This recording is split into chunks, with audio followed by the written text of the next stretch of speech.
scientists made a discovery, headway, that really opened the door to this conversation. They discovered every human heart, approximately 40,000 or so specialized cells configured in a way that creates a neural network in the heart. They're brain-like cells, but they're not in the brain, they're in the heart. And it's actually called the little brain in the heart. And these 40,000 specialized cells are called sensory neurites.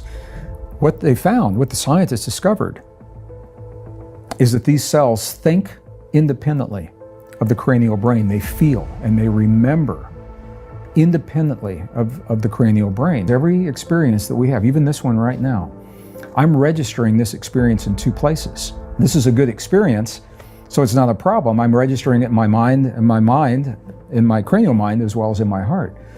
But if we were having a trauma, it would still be registered in both places. And if I tried to heal that trauma only through thinking about it or talking from my mind, it might feel incomplete. The healing may feel incomplete. And the reason is because I've only addressed what happened in here. I haven't addressed what happened in here. And we know this intuitively. So when we talk about heart intelligence, what we're talking about is the ability for these neurons to communicate with the neurons in a way that is meaningful to those neurons.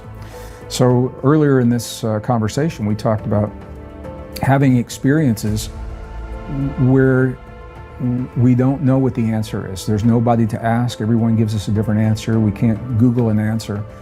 And we don't need that because we always have this right here. These neurons are linked to a wisdom, to an intelligence that is right for us. Mine is right for me, yours is right for you. And any question that you ask this intelligence, it will answer you in a way that will serve you in that moment. It'll never tell you to do anything dangerous or anything that would hurt anyone else. But we all have times in our lives where something happens and we have to make a choice, sometimes really quickly. Sometimes it can be life and death in terms of auto accidents and things like that. I'll give you a perfect example. I was in Australia over 9/11. Couldn't get back into my own country until the flights were flying again. And when they did fly, I was in Sydney, Australia, and there was a Boeing 747, that's a big plane, with fewer than 20 people that were going to come to the US. And there was, at the ticket counter, we were at the gate to board, and the agent said, there's so few people, we're not going to board by boarding rows. You can board this plane if you want to and go to America. And I said, well, you don't sound very encouraging. She says, I don't know what happened in that country. She says, but this plane's going to go there if you want to go there. I don't know if it's going to happen again. I don't know if it's over, but if you want to get on the plane, get on the plane. And really didn't instill a lot of confidence in me or the other people that were there.